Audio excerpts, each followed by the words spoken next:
Media plus signals private ലിമിറ്റഡിന് കീഴിലുള്ള media plus ചാനലിന്റെയും പുതിയ സംരംഭമായ പ്ലസ് സോളാറിന്റെയും പുതിയ ലോഗോകൾ പ്രകാശനം ചെയ്തു.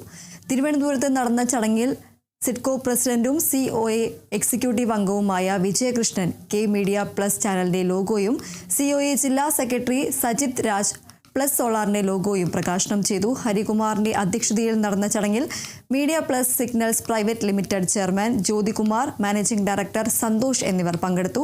സ്ഥാപനത്തിന്റെ പുതിയ ദിശയും വളർച്ചാ ലക്ഷ്യങ്ങളും പ്രതിഫലിക്കുന്നതാണ് പുതിയ ലോഗോകളെന്ന് ചടങ്ങിൽ വിലയിരുത്തി. മീഡിയ പ്ലസ് ഇന്ന് കേരളത്തിൽ കേബിൾ ഓപ്പറേറ്റർമാർ, സാധാരണ കേബിൾ ഓപ്പറേറ്റർ എന്നതിനപ്പുറത്തേക്ക് മൾട്ടി സർവീസ് പ്രൊവൈഡർമാരായിട്ട് കേരളത്തിലെ കേബിൾ ഓപ്പറേറ്റർമാർ മാറിക്കഴിഞ്ഞിട്ടുണ്ട്. അതിൻ്റെ ഭാഗമായിട്ട് ബ്രോഡ്ബാൻഡ് ഡിജിറ്റൽ സർവീസിന് കൂടെ തന്നെ മറ്റ് സേവനങ്ങളും ആളുകൾക്ക് എത്തിച്ചു കൊടുക്കുന്നുണ്ട്. ടോട്ടൽ സൊല്യൂഷൻ പ്രൊവൈഡർ എന്നുള്ള രീതിയിലാണ് കേബിൾ ഓപ്പറേറ്റർമാർ പ്രവർത്തിച്ചുകൊണ്ടിരിക്കുന്നത്. ആ രീതിയിൽ മീഡിയ പ്ലസ് സോളാർ സംവിധാനം കൂടി, ഇന്നത്തെ നമ്മുടെ കാലത്ത് നമുക്കറിയാം, വൈദ്യുതിയുടെ ഏറ്റവും കൂടുതൽ ആവശ്യം വരുന്ന സമയത്ത് എല്ലാ ആളുകളും കൂടുതലായിട്ട് ആശ്രയിച്ചുകൊണ്ടിരിക്കുന്നത് സൗരോർജ്ജത്തെയാണ്. ആ സൗരോർജ്ജം എത്തിക്കുന്ന രീതിയിൽ ഒരു കമ്പനിയുമായി ചേർന്നുകൊണ്ട് അവരുടെ സോളാർ പ്രോജക്റ്റ് കൂടി ഇന്ന് ആരംഭിക്കുകയാണ്.